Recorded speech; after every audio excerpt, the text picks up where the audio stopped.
Acerca de palabra profética. La segunda columna es una columna de sanidad. La tercera columna es una columna de liberación. La cuarta columna es una columna de guerra espiritual y la quinta es de sanidad.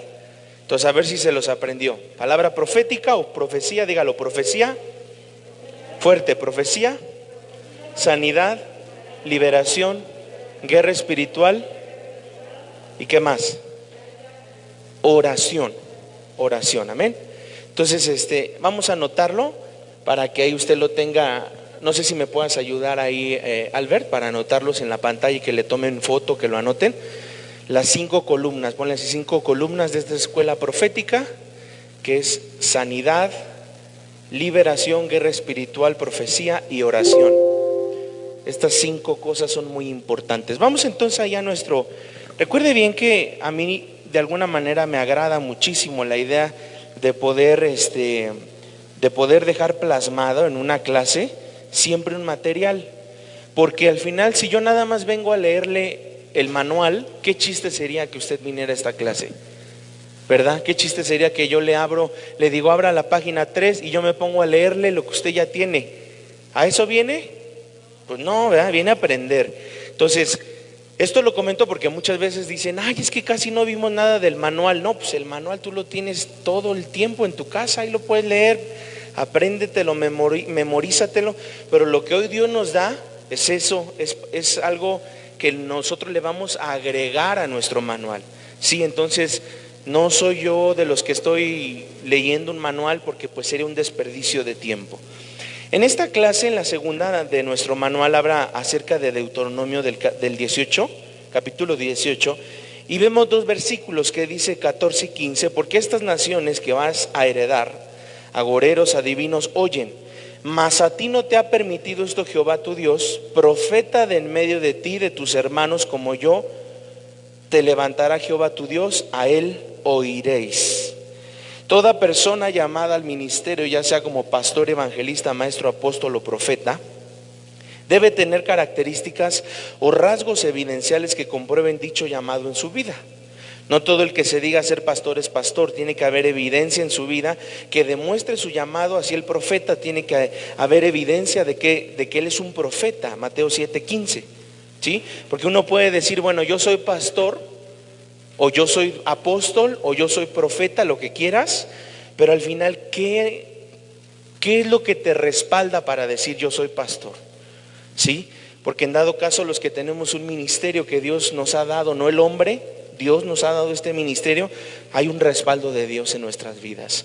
Yo he visto ese respaldo de Dios durante mucho tiempo, y no es un respaldo de ayer o de hoy, sino ha sido de muchos años de guardar mi testimonio, de guardarme en santidad, para que de alguna manera el Señor te respalde. Al conocer estas características según la palabra de Dios acerca de los profetas, Él nos va a librar de los falsos profetas y de actitudes inmaduras o de falsos conceptos que afectan el sano crecimiento del cuerpo de Cristo. Es decir, aquí hay algo importante, y el primer principio es entender que una sana doctrina es aquella que tiene que ver con los 5 ministerios. Específicamente hoy hablando de la palabra profética, porque esto trae sanidad a la iglesia, ¿sí? Una iglesia de sana doctrina no es una iglesia de miles, no, señores. Una iglesia de sana doctrina es una iglesia de salvos.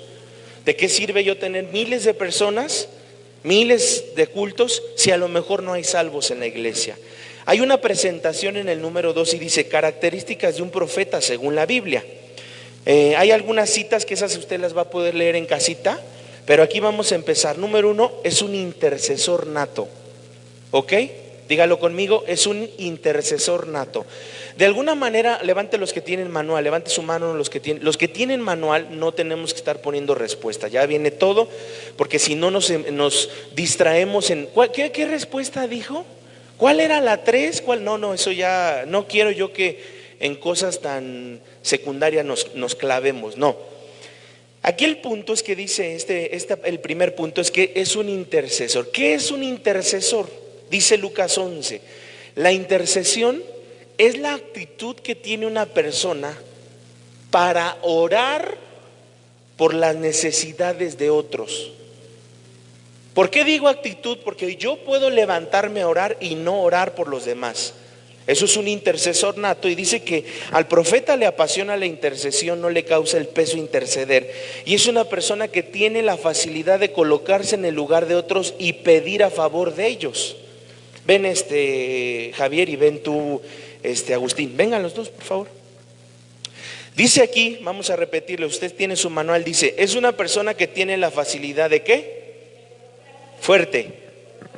Colocarse. Es decir, cuando hay un ataque de parte del enemigo, vamos a pensar que Javier es un cristiano que está pasando por una lucha. Ponte acá, Agustín, ponte acá. Y entonces, este hombre, que es en este caso Javier, es un ejemplo de un cristiano que tiene sus luchas. Y todos tenemos luchas diarias. Viene el enemigo a luchar contra Javier, que es un cristiano, pero yo como intercesor me pongo delante,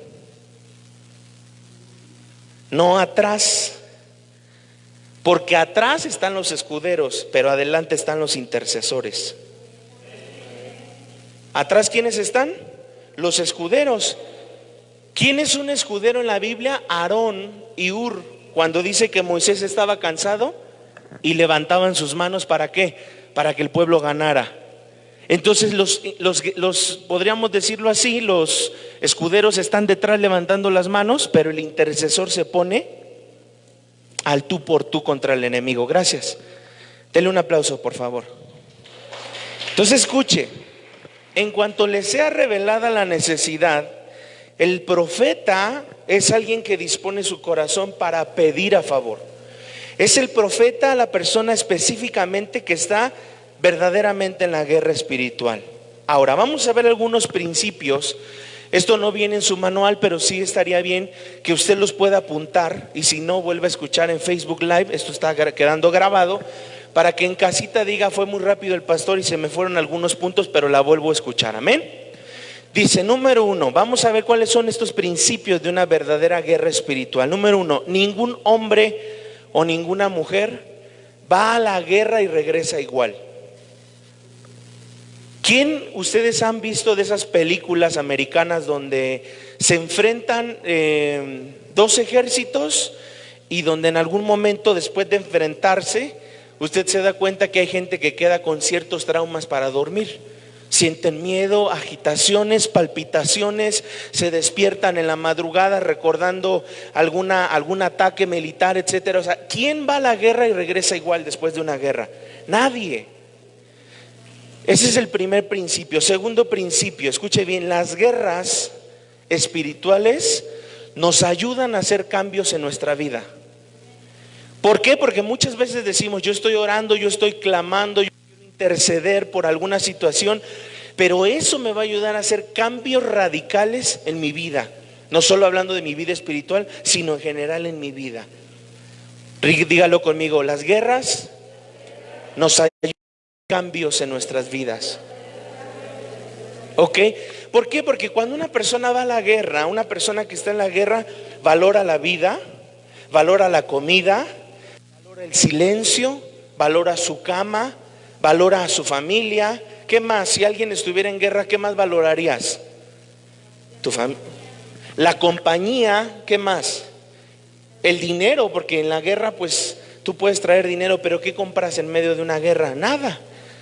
Aprecias tantas cosas cuando estás en la guerra. Digo, gracias a Dios no creo que nadie de los que está aquí haya tenido una experiencia de guerra, pero sí podemos ver películas actualmente que nos hacen sumergirnos a un ambiente de guerra y entender lo que se vive. Entonces escuche bien, en la Biblia los jóvenes empezaban a partir de los 12 años, los niños, hasta los 20 años empezaban en las guerras. Y vemos cómo David era un hombre muy jovencito, de 16 años, cuando fue a pelear contra Goliat. ¿Y está usted de acuerdo que un joven en los tiempos bíblicos no es el mismo joven que en nuestros tiempos? ¿Será que en los tiempos bíblicos eran más maduros que hoy en nuestros tiempos? Y esto no con el afán de ofender, no, pero realmente ellos crecían en la guerra. Eran destetados al año. ¿Y qué les quedaba? Avanzar como un pueblo, como un ejército, porque ellos siempre vivieron en un ambiente de guerra. El pueblo de Israel, usted véalo, todo el Antiguo Testamento fue pelear, guerrear, tomar territorios, matar gigantes, matar a los enemigos. ¿Cuándo usted encuentra en el Antiguo Testamento paz para el pueblo de Israel?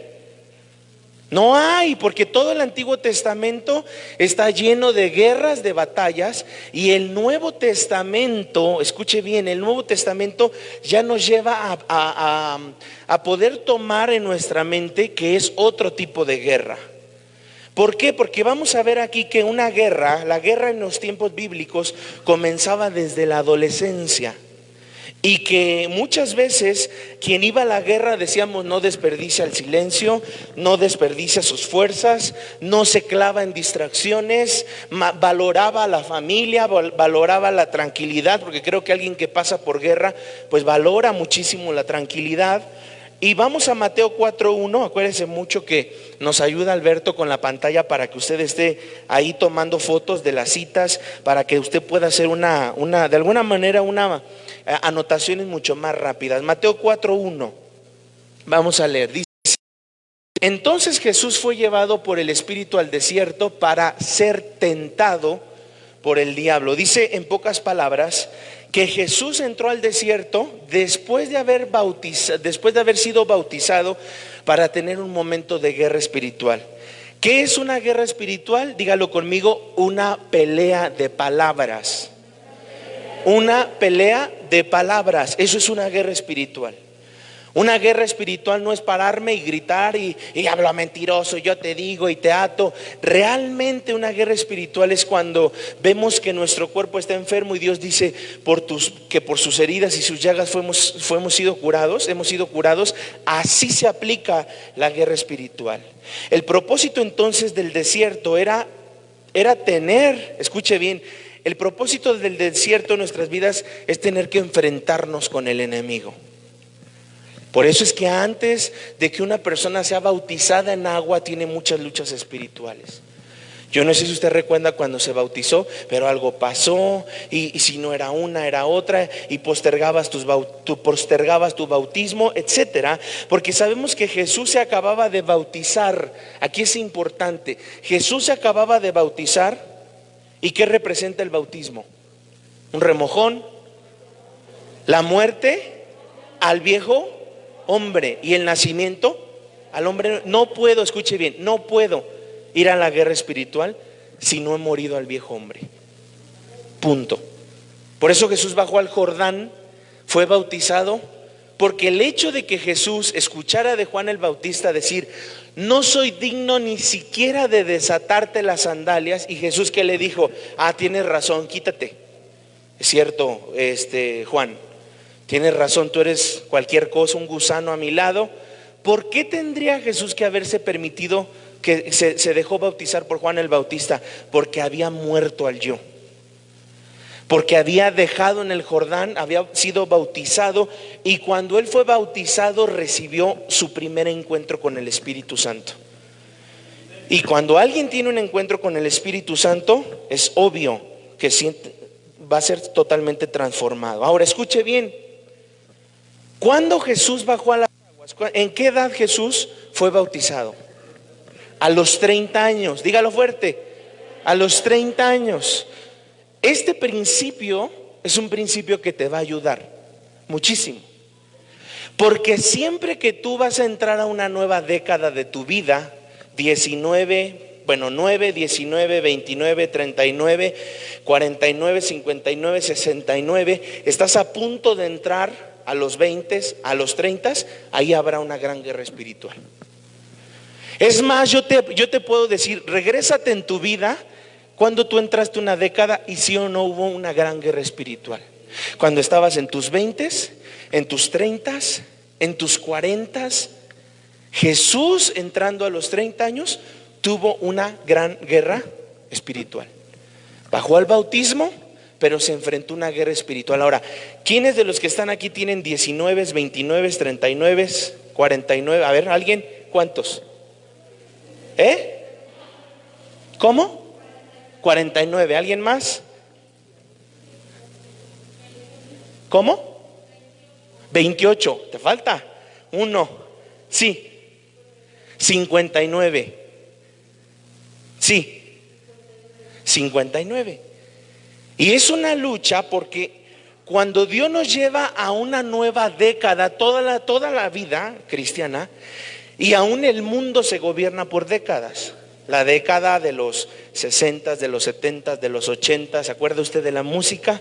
¿Se acuerda usted de la moda? ¿Se acuerda usted de los peinados? ¿Se acuerda de cómo se pintaban las mujeres su cabello? ¿Se acuerda usted de tantas cosas de acuerdo a la década? Por eso es importante que cuando estamos cerca de una década nos metamos con el Señor, porque Dios te va a transformar, a purificar. Él va a hacer que cuando tú brinques de una década a otra, muera tu viejo hombre y tengas que menguar, y tengas que perdonar, y tengas que salir adelante, y tengas que seguir y seguir y seguir. El enemigo entonces conoce, escuche bien, el enemigo conoce al hombre viejo, pero no conoce al hombre nuevo. Por eso es que de alguna manera, al no conocer al hombre nuevo, las tentaciones con las que nos enfrentamos todos los días tienen que ver específicamente con cosas que el enemigo ya conoce. Entonces dice ahí, entonces Jesús fue llevado por el Espíritu al desierto para ser tentado por el diablo. Siempre que las respuestas de Jesús se encontraban contra el enemigo, ¿cuáles eran sus respuestas? Decía, ¿por qué no conviertes estas piedras en pan? Porque escrito está, no solo de pan vivirá el hombre, sino de toda la palabra que sale de mi Padre, que sale de Dios. 2, ¿por qué no te avientas? Y Él enviará, Salmo 91, versículo 13 al 16, Él enviará a sus ángeles que te guarden, porque escrito está, no tentarás al Señor. Ahí está, las 3 respuestas de Jesús, que fueron el pan, las piedras, el aventarse. ¿Y cuál fue la otra tentación? Acuérdese, darle gloria. Inclínate, póstrate y adórame. Y dice, escrito está, solo a tu Dios, solo al Rey, solo a mi Padre adorarás. Las 3 respuestas que tienen en común. No, ¿qué tienen en común? ¿Ok? Sí, otra más. ¿Sabe qué tienen las 3 respuestas las 3 respuestas en común? Que las 3 le dieron la gloria y la honra a su Padre. O sea, nunca decía, pues vente para acá y nos damos aquí. O sea, no era una respuesta de nosotros los guapos, de Albertano y de Víctor. Era una respuesta bien pensada diciendo, todo lo que yo te responda es para darle gloria a Dios. O sea, se da cuenta, nunca fue una respuesta así inmadura, carnal, vaga, sino era, adora a tu Dios. No solo de pan vive el hombre, sino de la palabra de mi Padre. No te postrarás ante nadie más, solo al Padre. O sea, Él había pasado por una etapa de morir al yo, y ahora estaba en una etapa de ser bautizado, y ahora una etapa de guerra espiritual con sus palabras. Pero en todo momento, tercer principio, número 3, tercer principio, en la guerra espiritual no se trata de gritarle al diablo, sino de darle la gloria a Dios. Que te quedaste sin dinero, pues dale la gloria a Dios. Padre, pues gloria a Dios. Que te quedaste sin trabajo, dale la gloria a Dios. Que te quedaste sin marido, dale la gloria a Dios. No, alguna dije, amén, lo tomo, lo recibo en el nombre. No, espérenme. O sea, es importante entender cómo vivía Jesús para nosotros aplicarlo en la guerra espiritual. Porque realmente son principios, y mire, ahorita porque el tiempo es limitado, pero si no aquí yo me seguía. ¿Cuántas cosas no podemos ver como principios de la guerra espiritual? Ahora, uno puede decir, el bautismo, pastor, en pocas palabras, ¿lo llevó al desierto? No, el bautismo lo empoderó para entrar al desierto. Y todos vamos un día a entrar a un desierto. Todos vamos un día a entrar a una tormenta. Pero ¿sabe cuál es la diferencia? Que hay gente aquí, que está entrando bajo una tormenta o bajo un desierto y se siguen gobernando. Que puedes estar enfermo y aún con esa enfermedad sigues con resentimientos y sigues odiándote con tu vecino y con tu familiar y con el que sea. O que puedes estar pasando por un trato de Dios y sigues gobernándote en tu desierto y en tu tormenta. Y Dios dice, si yo te paso por el fuego y por la prueba es para que no te gobiernes más, para que no estés pensando en cómo salir de la prueba, sino para qué el Señor me pasó por esta prueba. Porque hay gente que está diciendo, ¿cómo me salgo de la prueba? ¿Cómo me salgo del examen? Si tú te sales de un examen en la escuela, ¿qué pasaría? Te reprueban y tendrías que volver a presentar en un extraordinario esa materia. Dios te dice, si cuando yo te paso por una prueba tú te sales, la prueba se va a repetir, pero va a ser más grande y más dolorosa. Y muchas veces las pruebas son tan dolorosas que en la segunda o la tercera vez ya no las soportamos. Por eso Dios dice, si tú estás pasando por una prueba, no te gobiernes. Estás pasando, amén, Señor, gloria a Dios. Estoy pasando por una situación de salud, amén. Estoy pasando por una situación complicada en mis finanzas, amén. Porque al final de cuentas, el Señor quiere probarnos a través de estas situaciones. El Jordán entonces representa humillación y Jesús se dejó bautizar. Escuche bien, Jesús se dejó bautizar por Juan el Bautista porque Juan el Bautista representaba al último profeta del Antiguo Testamento. Anótelo, Juan el Bautista era el último profeta del Antiguo Testamento. Quiere decir que Jesús, mientras estuvo en la tierra, vivió bajo la ley. Jesús no vivió bajo la gracia, Él trajo la gracia, Él trajo al Padre, ¿sí? Él nos trajo lo sobrenatural. ¿Qué es lo sobrenatural? Es ver testimonios de lo que hace 8 días de qué se trató la clase. Alianzas destructivas. Y yo decía específicamente en esa clase que hay cosas, por ejemplo, hay bendiciones que no están cayendo en nuestras vidas hasta que no rompamos cierta alianza, hasta que no nos espantemos cierta cobertura. Hasta que no rompamos eso, no viene la bendición. Y yo lo he visto con varios. Gente de testimonio decir, no podía quedarme en tal escuela y hoy pude quedarme. Hubo un rompimiento. No pude, mi salud no mejoraba y ahora estoy sano. Hubo un rompimiento. Quiere decir en pocas palabras que el último profeta, que fue Juan el Bautista, fue el que le sirvió, porque también al bautizarlo le sirvió a Jesús. Pero Jesús en su humildad dijo, he muerto en el Jordán, que no me pongo en una mala posición o en un mal plan, por decirlo así, contra Juan el Bautista, porque ahora he muerto a mi propia carne, ya no vivo yo, ¿verdad? Podríamos decir, mas Cristo vive en nosotros. Así todos los días debemos de aprender a confirmar el respaldo de Dios. Dice que cuando Él baja al Jordán, se abren los cielos y baja el Espíritu Santo en forma de paloma diciendo, este es mi Hijo amado en quien yo tengo complacencia. Número 4, principio, otro principio de la guerra espiritual. Número 4, debo confirmar que estoy respaldado por Dios. Porque hacer guerra espiritual no solo es gritar y decir y alardear y vociferar palabras contra el diablo, sino confirmar que Dios está conmigo. ¿Cómo puedo saber que Dios está conmigo?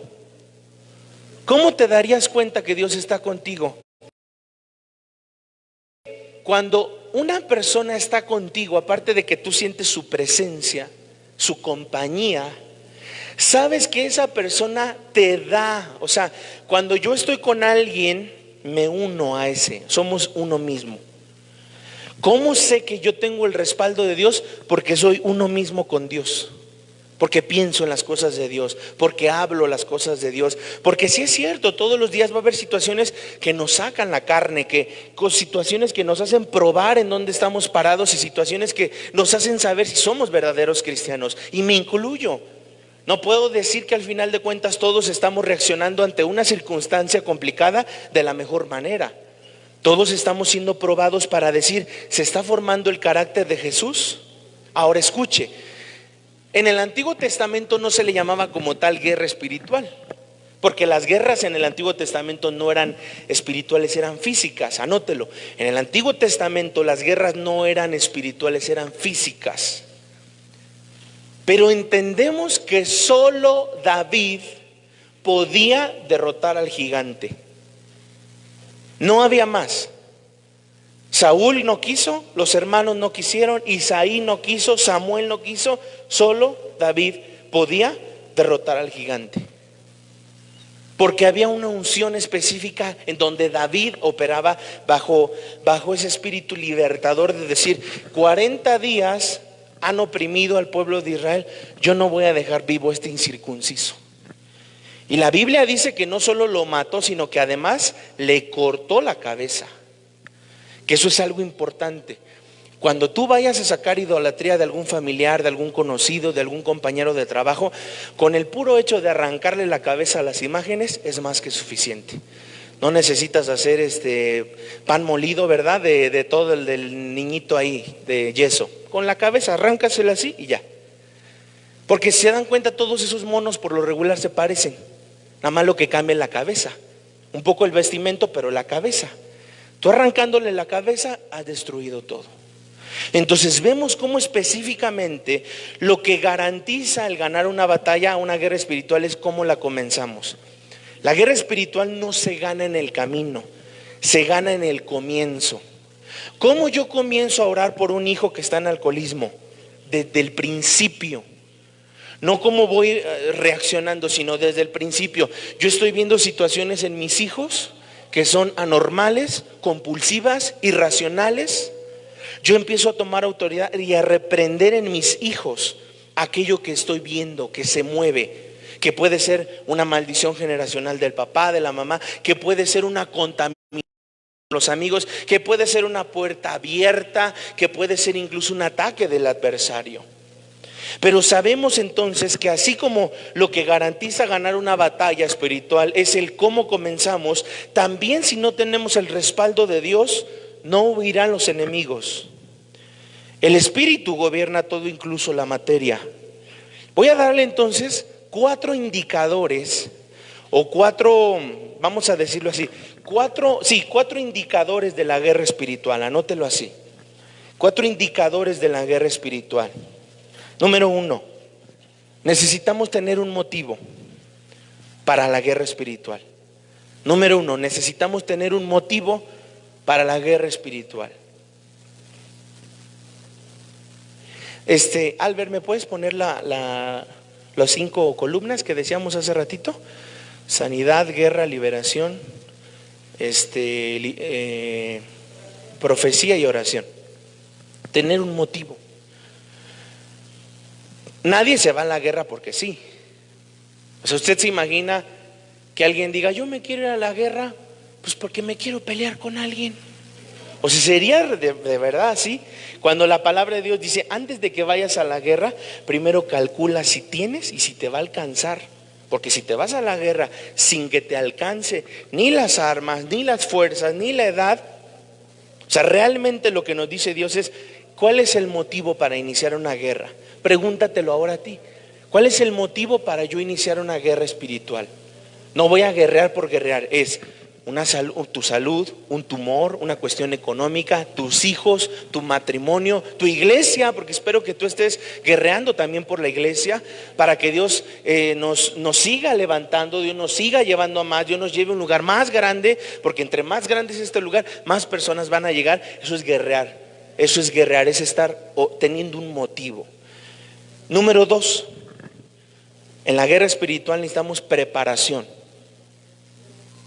Preparación. ¿Usted cree que si usted me dice: pastor, te invito a correr ahí, hace un maratón de 5 kilómetros, ¿usted cree que yo aguantaría? No tengo condición. No tengo, o sea, realmente no llegaría ni a los 100 metros. Diría: no, ya me cansé porque no tengo la condición, no estoy preparado para ello.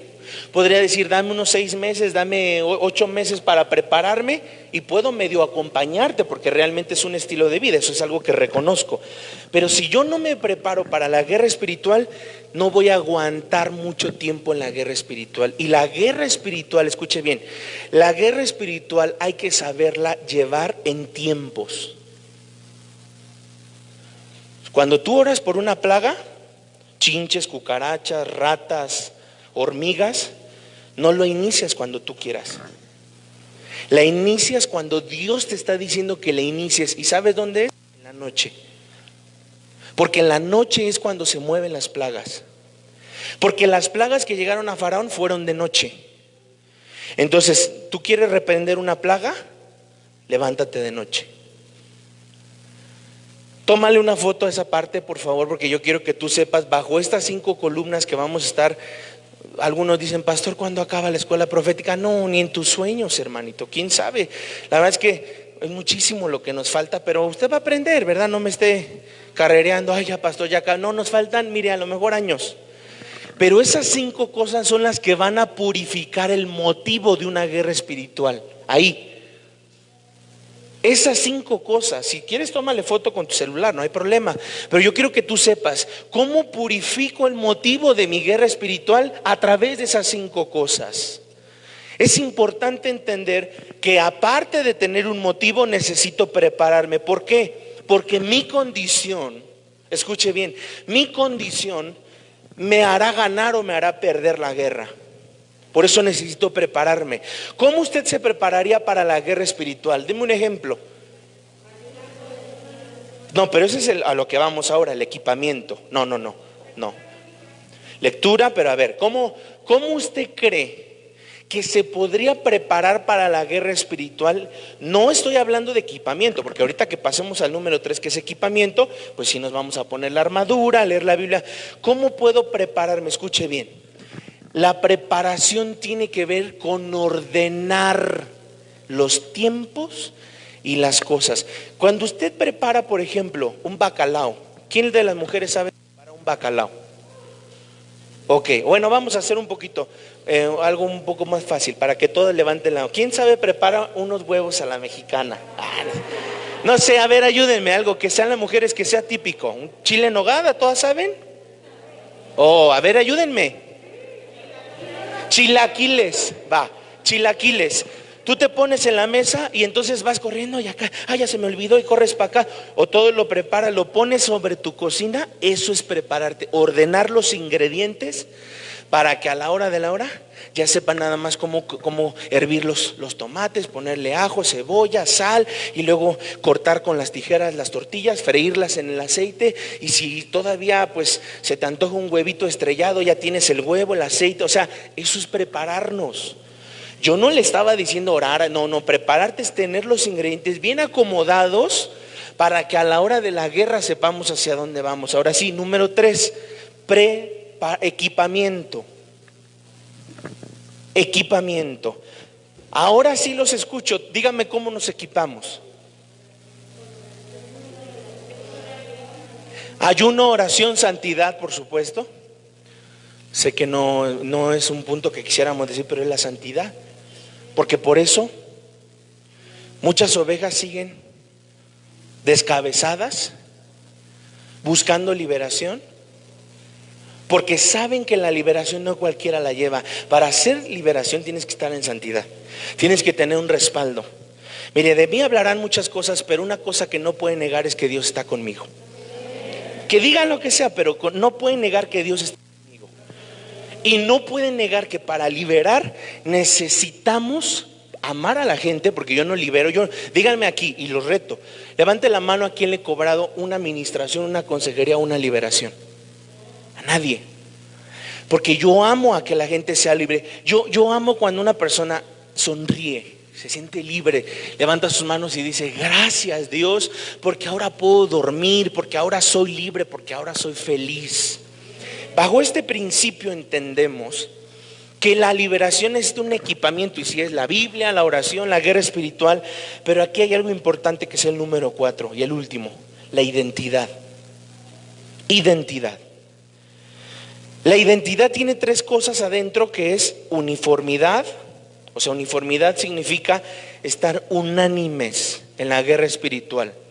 Unánimes. Si usted, por ejemplo, se congrega aquí en Ancla y no cree en la liberación, no cree en la sanidad, no cree en la guerra, no cree en la oración, no cree en la palabra profética, hay un problema, porque no hay uniformidad de espíritus. Todos, no, pastor, pues yo creo que hay otras cosas.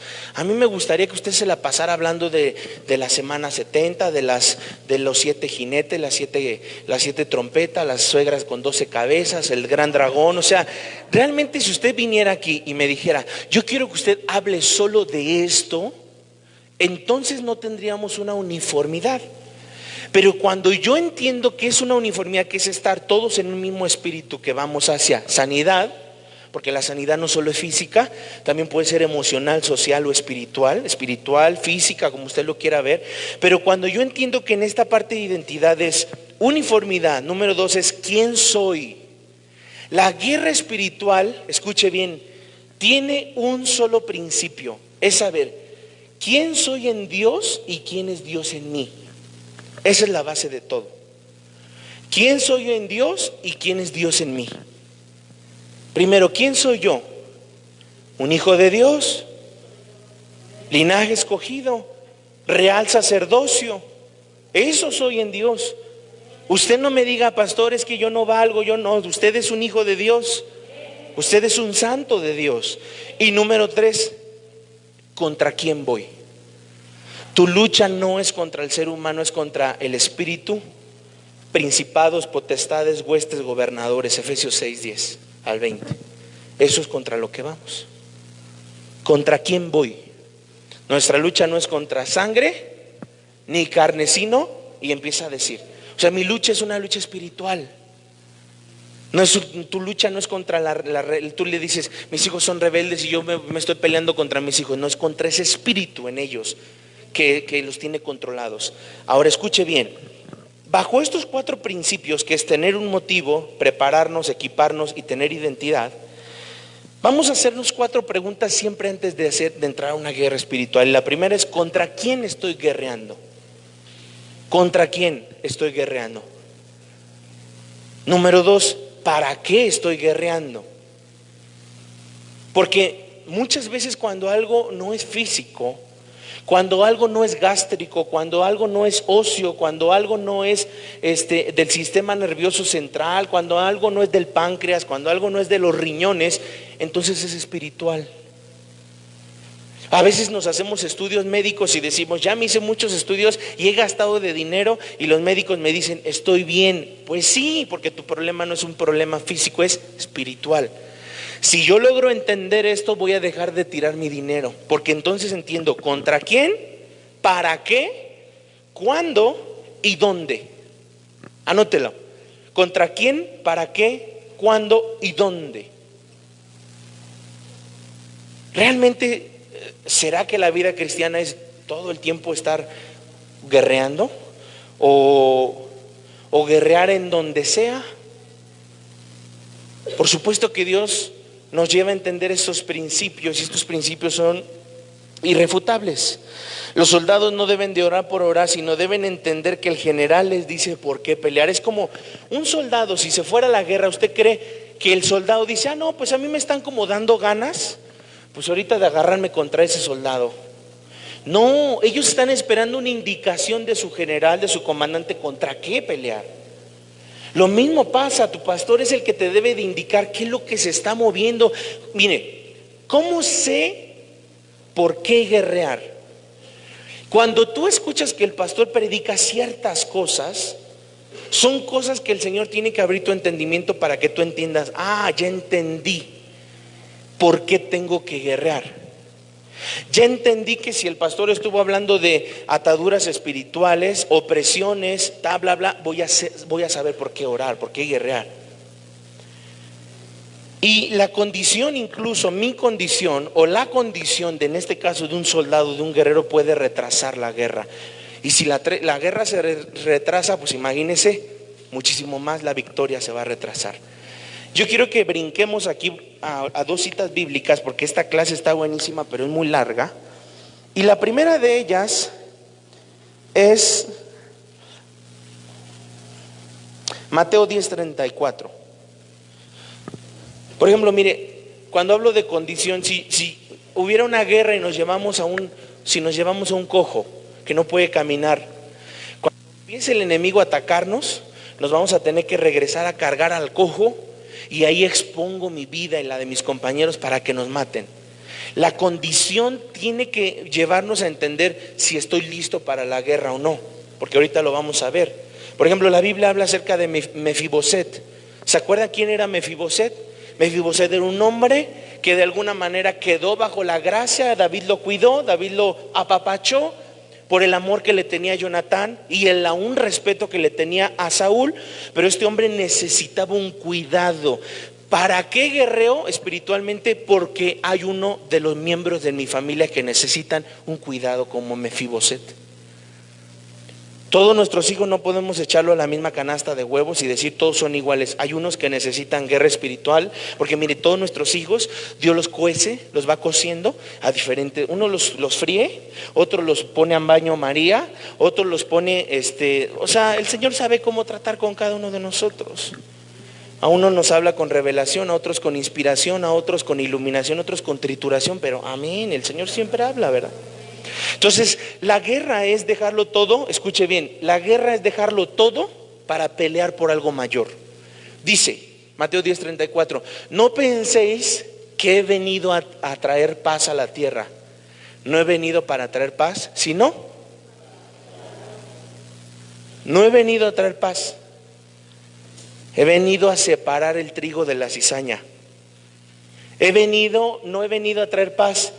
He venido, escuche bien lo que dice, he venido para traer espada. La espada, ¿qué hace? Separa, dice Hebreos 4:12. Dice que es como una espada que separa, que corta. El Señor nos está diciendo, yo no he venido a traer paz. He venido a separar las cosas. ¿Se acuerda usted que no me acuerdo si fue un miércoles o un domingo, yo hablé acerca de la ley de la separación? Y le dije, si no aprendemos a separar las cosas, entonces nunca vamos a recibir nuestro milagro. Porque el que no separa las cosas siempre está contaminado. Dios dice, no he venido, ahí está, porque la palabra de Dios es viva y eficaz y más cortante que toda, otra vez la palabra espada. O sea, cuando Dios dijo, vine a traer espada, fue incluso con nuestra familia. ¿Cuánto no de nuestra familia desde que nos volvimos cristianos nos dijeron, fuera, no te queremos porque eres un aburrido, ya no tomas, ya no bebes, ya no bailas, ya no fumas, ya no te encueras en las fiestas, ya no traes la botella, el tequila, y nos echaron fuera? ¿Sí o no? ¿O hay alguien que cuando se volvió cristiano todos en tu familia se pusieron de pie, ay, aleluya? No, te rechazaron, hablaron de ti, porque el Señor no ha venido a traer paz. El Señor ha venido a traer espada, separación, separar el trigo de la cizaña. Y dice todavía más allá, dice en Mateo 10:34, pero escuche esta parte, esta versión que es la versión Dios habla hoy, dice, no crean ustedes que he venido para establecer la paz en este mundo. No he venido a traer paz, sino pleitos y dificultades. No podemos ir a la guerra sin antes haber orado. No podemos decir, voy a empezar una guerra espiritual por mi familia, mis finanzas, mi salud, sin antes haber orado. Ahora escuche bien, cuando Jesús, por ejemplo, ¿usted se acuerda cuando Jesús dice que le ponía saliva a los ojos de la gente? Fueron dos casos, no uno, dos. En uno escupió sobre la tierra, hizo un lodo y le puso ese lodo a un ciego. Pero al otro no le hizo lodo, sino al otro le escupió directamente y le preguntó, ¿qué quieres? ¿No parecería como algo irónico decirle a un ciego, ¿qué quieres? O sea, si yo te veo en una silla de ruedas y te pregunto, ¿qué quieres? Ay, Señor. O sea, podría alguien decir, pues Señor, así como me ves, pues eso es lo que quiero. No, ¿sabe por qué? Porque Jesús siempre le preguntaba a la gente, ¿qué quiere? Para saber que la persona reconocía dónde estaba su debilidad. Señor, yo quiero mis ojos, yo quiero ser sano de mis ojos, yo quiero que tú me liberes, yo quiero que tú me sanes. En pocas palabras, Dios nos pregunta, ¿qué quieres? Para que seamos específicos en la guerra espiritual. Si yo no soy específico en la guerra espiritual, entonces yo me quedo pasmado, me quedo parado bajo una circunstancia y no puedo avanzar más. Mire, vamos a ver, porque esto le digo que está muy largo, pero Éxodo 23:26. Esto está poniendo tremendo, pero no creo terminarlo porque es un poco largo. Pero son algunas cosas que quiero que podamos ver. Éxodo 23:26. Vean esta palabra. Si Dios dice que no habrá mujer que aborte, será normal el aborto. No hablo del aborto voluntario, no hablo de una interrupción. No estoy hablando de una interrupción, estoy hablando de un aborto. ¿Cómo le llaman a un aborto? ¿Involuntario? Espontáneo. Aquí no estoy hablando de una interrupción, estoy hablando de una promesa donde Dios dice, la mujer que esté a punto de abortar, escuche eso es guerra. Padre, mi esposa o la mujer en este caso embarazada, siento dolores de parto, se me está adelantando, se me está rompiendo, tengo un embarazo de alto riesgo. ¿Qué hago como guerra espiritual? Pero tu palabra dice, Señor, en Éxodo 23, 26, que no habrá mujer que aborte. Y dice, ni estéril, ahí está otra vez. La esterilidad es un efecto de maldición. No es como, pues Dios me quiere estéril. Pues vengan todas las solteras porque pues no les haré daño, no habrá consecuencias de acostarme con ustedes. No. Dice, no habrá mujer que aborte ni estéril en tu tierra. Sam, empiézate a checar, Samuel, empiézate a checar la secuencia, por favor, para que no nos gane el tiempo. Dice, no habrá mujer que aborte ni estéril en tu tierra y yo completaré el número de tus días. Le habla a la embarazada. Un embarazo no es de 12 meses, no es de 11 ni de 8, es de 9 meses. Dice Dios, yo completaré los 9 meses de tu embarazo para que tengas paz. Eso es guerra espiritual. Guerra espiritual no es ponerme a vociferarle al diablo y gritarle al diablo, sino entender dónde está mi necesidad, cuál es mi motivo y hacia dónde Dios me quiere llevar. Porque muchas veces pensamos, Mateo 8:5, por favor, al 13, muchas veces pensamos que hay una edad para hacer guerra espiritual. Ay, pastor, ¿a qué edad puedo empezar la guerra espiritual? Tus hijos pueden empezar a guerrear por ti. No los eduques a que cuando vayas a la escuela por ellos, ¿cómo te fue? No, edúcalos para que también tus hijos digan, mamá, ¿cómo te fue? Porque si los educamos solo a preocuparnos por ellos, se van a volver hijos malagradecidos. Yo posteé hace rato una imagen en Facebook, una frase que es muy cierto, y esta frase dice así, sobre todo para los que somos padres: si crías bien a tus hijos podrás mimar a tus nietos, pero si mimas a tus hijos tendrás que criar a tus nietos. Vamos a leer esta cita. Entrando Jesús en Capernaum vino a él un centurión rogándole. La palabra centurión, escríbelo, significa líder de 100 soldados. Centurión de 100. ¿Ese centurión cuántos soldados tenía? 100, ok. Dice, entrando al que sigue, y diciendo, Señor, mi criado está postrado en casa, paralítico, gravemente atormentado. Aquí hay dos cosas que hay que entender. Primero, este centurión estaba intercediendo por un enfermo. ¿Sí? Tú puedes orar por liberación por otra persona. Porque siempre, sí es cierto que existe la autoliberación, pero también hay otro principio más allá que Dios nos dice, tú puedes orar para que alguien sea sanado. Eso se llama intercesión. Y Lucas 11 nos enseña que después de la intercesión viene la guerra espiritual, la liberación. Y dice, Señor, mi criado está postrado en casa, paralítico y gravemente. O sea, una cosa es estar paralítico y otra cosa es estar atormentado. No es lo mismo. O sea, yo podría estar con una gripe en casa y otra cosa es pues girándome la cabeza, espumeando verde y caminando por las escaleras como medio raro. O sea, esta persona estaba intercediendo por una persona que estaba paralítica y además oprimida por el diablo. Hoy, por ejemplo, ¿cuánta gente puede estar en tristeza por la pandemia, en soledad por el encierro, en depresión, pero además atormentado? El sueño. Yo les dije a usted que existían 4 cosas: somnolencia, amnesia, insomnio, somnolencia, apnea del sueño e interrupción del sueño. Y de estos 4 le dije que el peor era el 4, porque dañaba mucho el cabello, la piel, los dientes y sacaba unas ojerotas como tremendas. Dice el versículo 7, vamos a avanzar un poco. 7 dice, Jesús le dijo, yo iré y le sanaré. Versículo 8, respondió el centurión y le dijo, Señor, no soy digno de que entres bajo mi techo, solamente di la palabra y mi criado sanará. Aquí estamos viendo cómo este hombre, por lo que sea, no se sentía digno de decir, Señor, entra a mi casa. Muchas veces pensamos de esa manera, Señor, no soy digno de que tú entres a mi casa. Pero que esa dignidad sea por un respeto y una admiración hacia Dios, y no por decir, Padre, no soy digno de que entres a mi casa porque está lleno de botellas, lleno de música de Juan Gabriel, tengo todavía 3 ídolos. O sea, No, no, que sea por una actitud de decir: Padre, te admiro tanto y me siento tan bendecido contigo y siento tanto respeto por ti, que no soy digno de que entres a mi casa. Simplemente entiendo pues que con la palabra tú puedes liberar. Dice: solamente di la palabra. Entonces, ¿dónde están todos aquellos que tanto critican las iglesias cristianas y dicen: es que esos que declaran, el declarar no es bíblico? Díganselo a Jesús. En ese momento el centurión hubiera dicho: no, no, Señor, no declares, porque eso no es bíblico. Por eso les digo que a veces nos metemos tanto en YouTube y escuchamos cada tontería, porque realmente sí se puede declarar. Di la palabra declarar significa que solo, escuche bien, el que puede declarar o puede decretar solo es un rey. No cualquiera puede decretar. Y la Biblia dice que nosotros somos real sacerdocio.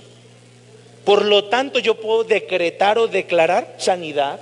No tengo ningún problema con ello. No es algo que me cause ruido, ni que digamos: ay, eso es falsa doctrina. No, solo di la palabra y mi criado sanará. Versículo 9. Porque también yo soy hombre bajo autoridad. Aquí hay otro principio. O sea, este hombre estaba bajo autoridad. Dice: y tengo bajo mis órdenes soldados. Y digo: ve y va. Y al otro: ven y viene. Y a mi siervo: haz esto y lo hace. Versículo 10. Al oírlo, Jesús se maravilló y dijo a los que le seguían: de cierto os digo que ni aún en Israel he hallado tanta fe. 11. Y os digo que vendrán muchos del oriente y del occidente y se sentarán con Abraham, Isaac y Jacob en el reino de los cielos. 12. Mas los hijos del reino serán echados a las tinieblas de afuera, allí será el lloro y el crujir de dientes. Y el último, el 13. Léanlo, por favor.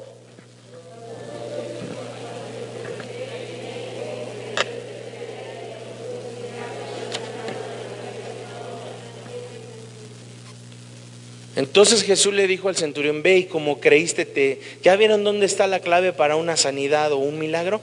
Creer. Dice: cree, por cuanto has creído te será hecho. Y su criado fue sanado en aquella misma hora. Y cierro todavía con esto. Creo que tengo todavía 4 o 5 minutos. Vamos a Mateo 20 del 1 al 16.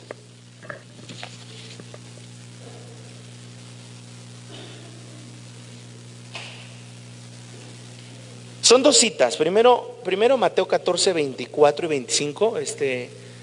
Por favor, Alberto. Porque quiero, ahí en Mateo 14, 24. Vamos a leer 2 citas bíblicas que son muy interesantes. Siguiendo un poco la temática de lo que estudiamos en la primera y la segunda clase, en las vigilias. Dice, Mateo 14, 24. Vean la pantalla.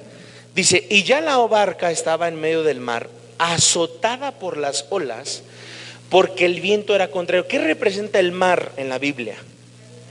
El mar en la Biblia representa un lugar, es un portal también de demonios. Por eso es que cuando tú llegas al mar hay cierto miedo, hay cierto temor de acercarte. Hay qué no cosas se han visto en el mar. Jesús caminaba sobre el mar, los cerdos endemoniados se echaron sobre el mar, y dice que en el mar estaban siendo azotados en medio del mar. O sea, había una circunstancia muy difícil que ellos estaban viviendo en el mar. Pero vean el versículo 25, ¿a qué horas?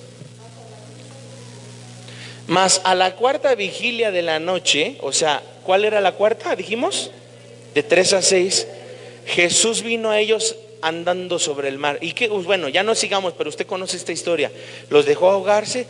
Ya llegué, son las 5 de la mañana, ahóguense bien, ahí me dejan el reloj, no se lo lleven. O sea, realmente, ¿qué pasó? ¿Usted conoce esta historia? ¿Qué pasó? Jesús, sigamos entonces en el 26. Y los discípulos, viéndole andar sobre el mar, se turbaron diciendo: un fantasma, y dieron voces de miedo. 27. Pero enseguida Jesús les habló diciendo: tened ánimo, soy yo, no temáis. 28. Entonces le respondió Pedro y dijo: Señor, si eres tú, manda que yo vaya a ti sobre las aguas. O sea, las aguas representan también esos demonios. Voy a caminar sobre esos demonios. Versículo 29 dice: y le dijo: ven. Y descendiendo Pedro de la barca, andaban sobre las aguas para ir a Jesús. 30. Pero al ver el fuerte viento, tuvo miedo, y comenzando a hundirse dio voces diciendo: Señor, sálvame. Eso significa Hosana. Usted ha cantado muchas veces Hosana. Eso significa, Señor, sálvame. Versículo 31. Al momento Jesús, extendiendo la mano hacia de él, le dijo: hombre de poca fe, ¿por qué dudaste? Y dice el 32, y cuando ellos subieron en la barca, se calmó el viento. ¿Cuándo fueron ellos azotados? En la cuarta vigilia de la noche. Ahora veamos lo último, Mateo 20, del versículo 1 al 16. Vamos a cerrar con Mateo 20 del 1 al 16, porque le digo que esta clase está buenísima, pero realmente es muy larga. Yo le recomiendo que cuando pueda le dé una repasadita en casa para que si se escapa algo, pues usted lo vuelva a escuchar. Amén. Dice, vamos a poner mucha atención. Dice: el reino de los cielos es semejante a un hombre, padre de familia, que salió por la mañana a contratar obreros para su viña. Habiendo convenido con los obreros en un denario. ¿Sabe qué es un denario? Un denario es un salario mínimo. En la Ciudad de México son 100 pesos. O sea, este hombre salió. ¿Cuánto está para ti? 123. Ok, 123 es un denario, un salario mínimo. Nada más que ahí se le decía denario, pero ahorita le diríamos un salario mínimo. Todo el día ellos tenían que salir. Ahorita vamos a partir de a qué hora salían a trabajar. Su horario de ellos era de 9 de la mañana a 6 de la tarde, por 126 pesos. Dice que este hombre sale y dice: te contrato, ¿quieres trabajar en mi viña? Sí, te pago 126 pesos de 9 a 6. Sí, no hay problema. Porque él nunca mintió, él nunca dijo te pago más, te pago menos. No, él desde el principio fue claro. Y dice, saliendo, no, regrésale tantito Albert, el 2, dice: habiendo convenido con los obreros un denario al día, los envió a su viña. Versículo 3. Dice: saliendo cerca de la hora tercera del día, anótelo, aquí póngalo. La hora tercera del día son 9 de la mañana. Vio a otros que estaban en la plaza desocupados. Ahí vamos a ponerle una pausa, porque si esto es a las 9 de la mañana, ¿qué vigilia sería? Del día. La primera, acuérdense que era de 6 a 9, la segunda de 9 a 12, la tercera de 12 a 3 y la cuarta de 3 a 6 de la tarde. Aquí estamos hablando que él salió a las 9 de la mañana, que es cuando termina la primer vigilia del día, no de la noche, del día.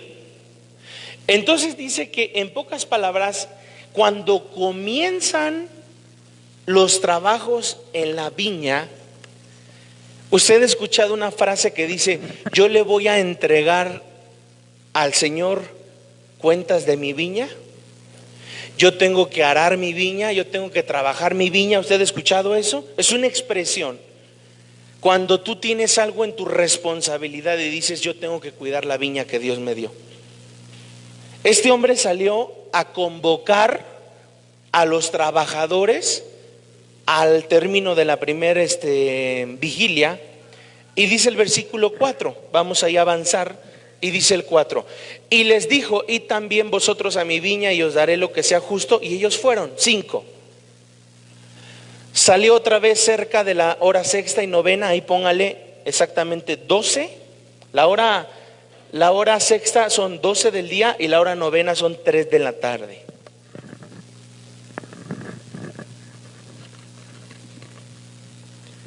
Entonces vemos, si usted lo fue anotando, la primera fue a las 9 de la mañana, luego 12 y luego 3 de la tarde. Dígame las vigilias, ayúdeme a ver ahí. O sea, en la primera es a las 9, donde terminaba la primera, de 6 a 9. La primera, decíamos, dice cerca de la hora tercera del día, o sea, a las 9 a.m., esa es la primera vigilia. Acuérdense que es terminando la primera. Luego dice que en la sexta y en la novena, es decir, a las 12 es cuando termina la segunda vigilia, y a las 3 cuando comienza la cuarta, la última. ¿Se acuerda que yo le dije? No, nada más sí me gustaría dejarlo claro. No quiere decir que usted va a orar nada más a las 3 o que a las 3 de la mañana 6. No, Dios lo va a escuchar cuando sea. Es que el pastor dijo que nada más Dios nos escucha de 3 a 6. No, realmente es cuando se mueven tantas cosas que Jesús hace rato en Mateo 14 dice que a qué horas llegó a salvarlos. Lo acabamos de leer, a la cuarta. Jesús se apareció y los salvó y calmó la tormenta y la tempestad a la cuarta. Quiere decir que ellos empezaron a orar desde la primera, desde la segunda, tercera, pero cuando Dios se apareció. Ahora, recuerde usted que los apóstoles, en el caso de Pedro, ¿Pedro a qué se dedicaba? ¿Usted cree que para Pedro era la primera tormenta? ¿Usted cree que, por ejemplo, para los discípulos, que eran hombres, o sea, no había otro transporte, no era como, pues ahora me voy en Metrobús y mañana en una barca? O sea, realmente ellos vivían siempre en barcas. Sí, porque vamos a ponernos en el contexto de ellos. Ellos no era la primera tormenta que les llegaba. Ellos habían pasado muchísimas tormentas. Pero ellos vieron la mano de Dios porque ellos empezaron a caminar cerca de Jesús y ahora estaban viendo que en la cuarta vigilia ahí estaba el respaldo de Dios. Ahora dice aquí que en esta, cuando empezó, dice, salió otra vez cerca de la hora sexta, o sea, a las 12 y a las 3, la novena, e hizo lo mismo, o sea, volvió a buscar trabajadores para su viña. Versículo 6. Saliendo cerca de la hora 11, ¿y a qué horas es? Dígalo conmigo, 5 de la tarde.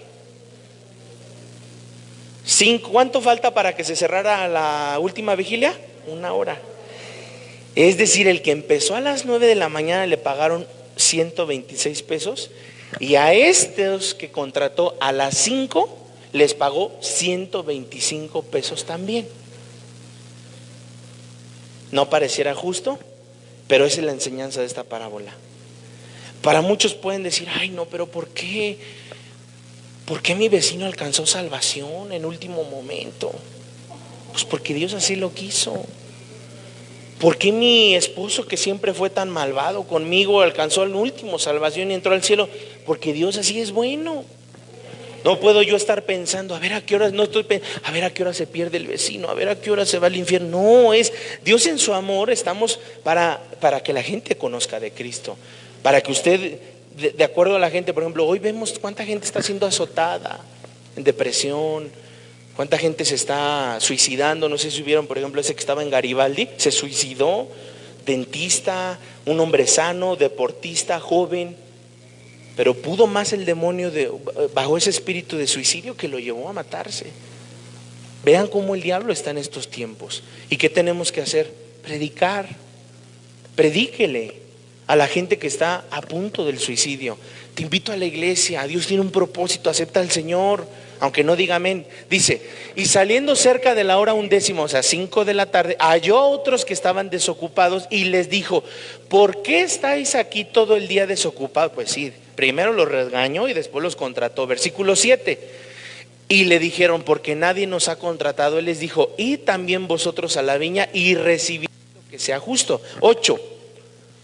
Cuando llegó la noche, el señor de la viña dijo a su mayordomo, llama a los obreros y págales el jornal, comenzando desde los postreros hasta los primeros. O sea, empiézate a llamar a todos, pero págale primero a los de las 5 de la tarde. Versículo 9. Y al venir los que habían ido cerca de la hora 11, o sea 5 de la tarde, recibieron cada uno un denario. 10. Al venir también los primeros, pensaron que habían de recibir más, pero también ellos recibieron cada uno 126 pesos. 11. Al recibirlos murmuraban contra el padre de familia. Ya estaban haciendo un sindicato, ya estaban ahí, ¿verdad? Ahorita vamos contra este hombre porque no fue justo. 12. Diciendo, estos postreros han trabajado 1 sola hora y los has hecho iguales a nosotros que hemos soportado la carga y el calor del día. Es que saben, al final esto es padre porque si no hubiéramos aprendido acerca de las vigilias, no entenderíamos esto. Nos lo pasaríamos así como Hot Wheels en bajada de... Dice el versículo 13. Él respondiendo dijo a uno de ellos, amigo, no te hago agravio, ¿no conveniste conmigo en un denario? 14, vamos hasta el 16. Toma lo que es tuyo y vete, pero quiero dar a este postrero como a ti. 15. ¿No me es lícito hacer lo que quiero con lo mío? ¿O tienes tu envidia porque yo soy bueno? 16 y último. Así los primeros serán los postreros y los postreros serán los primeros, porque muchos son llamados, mas pocos. Tú puedes empezar a orar desde las 6 de la tarde. Acuérdense que las vigilias de la noche empiezan de 6 de la tarde a 6 de la mañana. Tú puedes empezar a las 6 de la tarde, pero realmente la recompensa viene al final. Al final, y no te digo, ay, con esto me levanto 5:59, padre, ya nada más un minuto, ¿verdad? Alcanzar así como que, no, pero es algo que nos puede ayudar para entender que en estas vigilias el Señor trabajaba, y que por lo menos en la vigilia en la que alcanzamos a ver, Mateo 14, donde el Señor se les apareció, donde el Señor les dio paz y tranquilidad, donde sí es cierto que la cuarta vigilia es una vigilia de mucho movimiento espiritual, pero también donde el Señor se nos va a aparecer caminando sobre las aguas. Que cuando estés dormido, si el Señor te levanta y tú sientes que te estás ahogando, y yo les dije el principio de Jacob pasó toda la noche, desde las 6 de la tarde cuando empezó la vigilia, la primera, hasta la última, y cuando empezó a amanecer, ahí encontró su respuesta. Y no te suelto hasta que me bendigas.